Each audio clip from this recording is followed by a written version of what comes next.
ที่รถนี่รถมอเตอร์ไซค์นี่อุ้ยขับไปได้แล้ว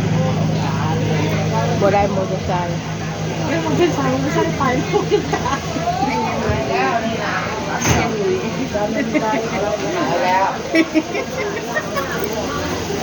มอเตอร์ไซค์ไปแล้วยังขายอ่ะนั่นรถเบาทินบ่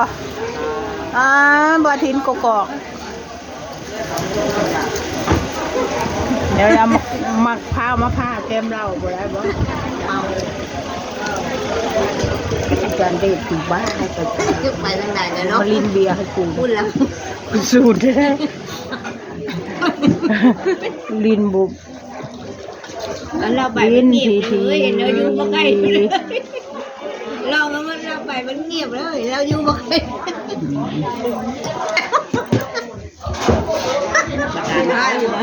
ว้าเตปีไปก่อนบอกถ่ายอยู่บอกตั้งคนบริญาณนะมีไม่หลอกพ่อปีเชลบริญาณนะมีใจหลอนแย่มึงอย่าบ้ากูวะติ๊กต๊อกเราแม่เนาะแม่บ้านผู้ชายทำอาหารแม่งนะแม่ไปแล้วแม่ผู้ใดเป็นผู้ชายนะ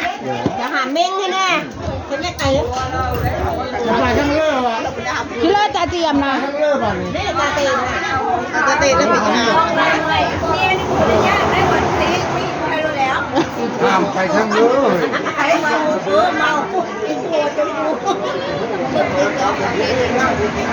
โอ้ยดีแล้วชุบขี้เมามางันเฮ้ยบ่มีขี้เมาผัดบ่ม้วนได้ล่ะเนี่ยปันเปล่าซากเลยเป็นงานเลยเนาะกูแหงว่าเขาแหงสั่งโอ้ยลืมล่ะดิโซนนะเอาอันเรื่องเฮ็ดติ๊กต็อกอันนี้ลืมละเจ้าโซนน่ะลืมละเอาลงเฟซนะสมมติว่าอันนี้นะลืมละผัวให้มากินเหล้าเมียไปให้แล้วถ่ายว่าระบอกมือรถเตะปีใช้เลยลืมหลังสอนวิธีเตะปีใช่หยังใช่เมียเตะปีใช้เมียบริญาณได้ช่างเมียเหมือนกินกูไม่ใช่มูเลยนะเมียก็ถือซากเขาเบื่อไว้ติ๊กต๊อกฟังเด้อชมหวังคุณแป๊กฟังดีๆพี่แยมจะว่าสวัสดีครับชมหวังนี่เห็นไหมชุมนี่หน้ามึนคือยายว่ะหน้ามึนคือยายแล้วว้าวไปดูดิปลาค่ะปลาเลือกก็ได้ไว้แม่ซื้อไว้พ่อน้องตองผ่านคายอยู่ในวงยายนี่นะบ่มีไผกล้าหือช่องยายขนวกหูจริงเรื่องจริงเหรอเนาะเดี๋ยวให้พ่อน้องมดให้พ่อน้องตองเล่าชีวิตของคุณยายสมัยตอนคุณยายจำลองเป็นสาวให้ FC ฟังหน่อยเคยเจอยายอยู่ตรงไหนทุ่งนาเจออยู่ที่ป่าไปแล้วป่าไหนวะป่าทุกบ้านที่นั่นเลยเล่าเลยนี่เขาอยากฟังชีวิตค่อยชีวิตของยายจำลองเลยได้จำลองมันจะ60 ปีแล้วจำลองโอ้ยบูเลยใส่ชุดสีเขียวดาวแดงนี่ดาวแดงอันเววับบ่อาวุธครบมืออันที่ถือนี่ถือแล่นหรือถือยิงถือยิงนะแม่ถ้าเราเกิดพร้อมกันในสงสัยไม่ได้อยู่ไกลห่างเนาะมันเกิดคนละที่เนาะเขียนเอาแล้วเป็นความเขียนเอาพูดนะเอาทินเพิ่มเด้อเอาทินเด้อเอายก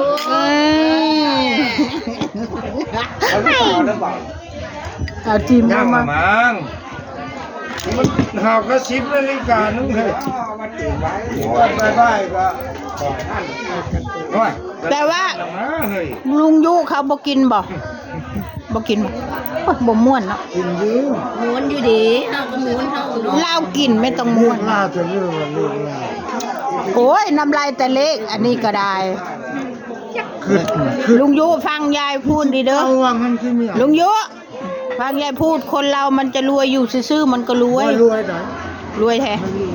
รวย ขอให้รวย ค่อยว่าค่อยสิรวยอยู่ได้ ถ้าไม่กินเนี่ยไม่รวยไม่ ค่อยว่าค่อยสิรวยอยู่เด้อ บอก อืม เอาไปหน่อย อีหลี เอาเลย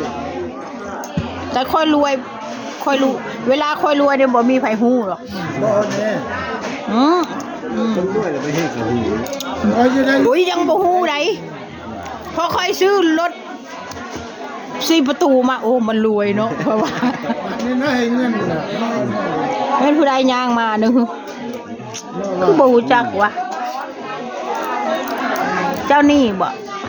เจ้าหนี้ค่อยได้นี่นะนี่ย่างมานี่เจ้าหนี้ค่อยหลายล้านอยู่บ่ให้ค่อยเลยเฮ็ดเฉย ขอบคุณครับขอบคุณครับขอบคุณครับ ว้าวแค่นั้นแหละพ่อน้องตอง โอ้ยน่าจิว้าวให้เขาฟังหลายกว่าหัน สมัยเป็นชหาย อ่า ลงมาแล้วก็ขึ้นผู้เล็กผู้กระพัง ลงมาเห็นหยังลงมาแจกอันชมพัก แม่ง ลงมาแจกชมพักให้ประชาชน นี่ตอนมึงเป็นชหายมึงจื้อมึงลงมาหน้าประเยิงอะมันมีต้นมะเมาอยู่ฮะน่ะมึงกระพายกระหยัง อืม ง่ายเล่นจื้อมึง พายฮอดกระหยังคุณนะ ได้อันเป็นชหายอะ โอ้ยพ่อน้องมดนี่เห็น พ่อน้องมดนี่เห็นชีวิตของคุณยาย แค่ชุดสีเขียว บ้า ชุดชะ สมัยนั้นคุณยายอ้วนบ่ผอมๆเนาะคือบ่ได้กินข้าวเนาะฮะ คนดีสวยเหมือนดารา เว้ยว้าวเป็นไงสมหวัง เรื่องจริง เรื่องจริง ดังเป็นหมอ เรื่องจริง สมัยก่อนค่อยบ่ได้อ้วนเด้อ แล้วรูปภาพเก่ากระเต่า มีอยู่ในเครื่องผม โลกมันข่าวในโลก โอ้ยขาวเพลอมันเหลืองบ่ได้ออกแดด โมเมนต์ว่าข่าวนั้นน่ะนะ ขาวพี่จงเหลืองจะคือบุคำบ่ได้ออกแดดเนาะมันอยู่แต่ป่าแต่โฮมเด้เนาะ โมเมนต์ว่าข่าววันนั้นนะข่าวเหลืองๆนะ จ้อยก็จ้อยบ่ได้กินข้าวมะ เอ้า กินแต่ก้อยกับมัน ว่าก็คือเก่ง ทำไมอ่ะเอาอยู่แต่ป่าอีดีได้ เจ้าอยู่เก่ง ฮะยังบ่แพ้ อยู่หอดใจ อยู่เบิดคอยนะอยู่ลพบุรีอยู่อันบ้านพังแดงอยู่เบิด บ้านนั้นคุมทรัพย์ใบโยสาย บางคุณทราบโอ้เขาเอาไปเบิดแล้ว เอ้า เขาเอาไปบ้านนาบัวเบิดแล้ว เอาไปเมื่อเลย เออ เดี๋ยวกันเนาะเดี๋ยวเขายังได้มา เห็นแล้วมันยังจำอยู่แล้วปะไปพุทธเอาเท่าไหร่ บ่แล้วรวยนะได้ เขาเอาไปเบิดแล้ว 100 ล้าน ข้าเจ้าอยากหัวจ้างนำไปบ้านนาบัวเด้อพี่เบิดครูอัน เข